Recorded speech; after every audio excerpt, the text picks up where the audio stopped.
High বন্ধুরা, আশা করি সমস্ত বন্ধুরা অনেক অনেক ভালো আছেন। এপি ইউটিউবার্স চ্যানেলে সবাইকে স্বাগত। শুভ ভাইফোঁটার ভিডিওটা শেয়ার করছি। কদিন লেট হলো, তবে ভাইফোঁটার দিন এমন একটা জায়গায় পৌঁছে গেছিলাম, সেখান থেকে নেটের সমস্যা হচ্ছিল বলে ভিডিও শেয়ার করতে পারছিলাম না।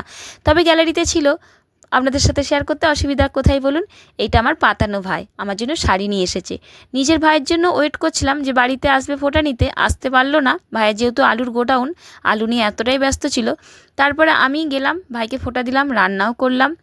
5 রকমের সমস্ত কিছু রান্না করে নিয়েছি। মনে হয় আপনারাও ভাইদের জন্য এভাবেই সমস্ত কিছু 5 রকম রান্না করেছেন। তা ভাইকে খেতে দেবো, তাই থালাটাও সাজিয়ে নিলাম। আর আমরাও খুব তাড়াহুড়ো করছিলাম যে খাওয়া দাওয়া করে আমরা সবাই বেরিয়ে পড়ব।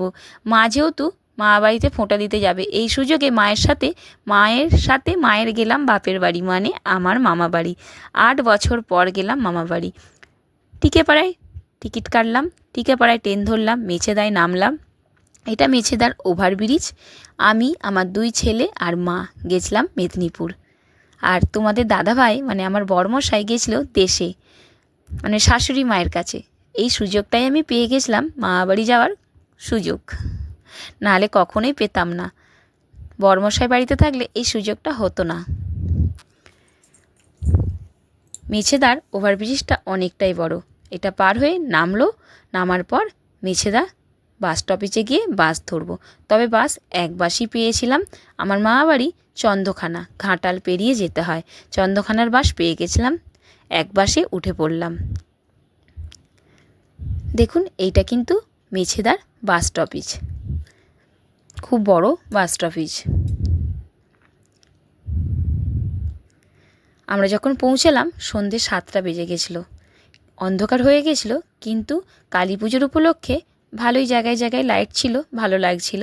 দেশের দিক একটু তো অন্ধকার মনে হবেই, চারিদিক যেহেতু গাছপালা।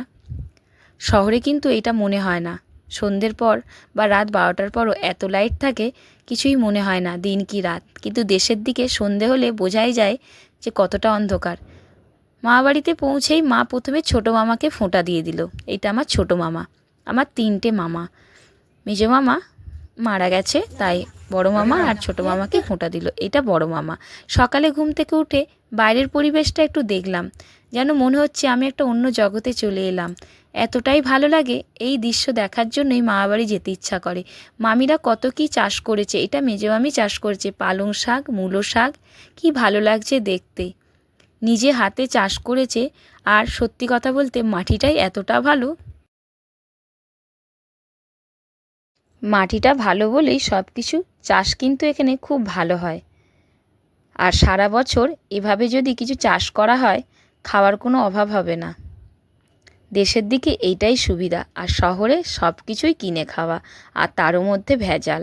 কিন্তু এই যে চাষ করেছে, এই চাষের মধ্যে কোনো ভেজাল নেই। এগুলো খেলে শরীরের সত্যি কোনো ক্ষতি নেই। কত ডাব হয়েছে গাছে, একটা ছোট্ট পেঁপে গাছে কত পেঁপে হয়েছে। পরের ভিডিওয় দেখাবো আমি সারাদিন কি করলাম মা বাড়িতে। আর হাঁসগুলো চড়ে যাচ্ছে, কি ভালো লাগছে। Pack pack pack pack pack pack করে চলে যাচ্ছে হাঁসগুলো মনে হচ্ছে যেন ধরি। এই পরিবেশ দেখার জন্যই দেশে যেতে খুব মন টানে। ভিডিওটা এখানের মতনই শেষ। একটা লাইক দিতে ভুল করবেন না। বাই, পরের ব্লগে আবার আসছি।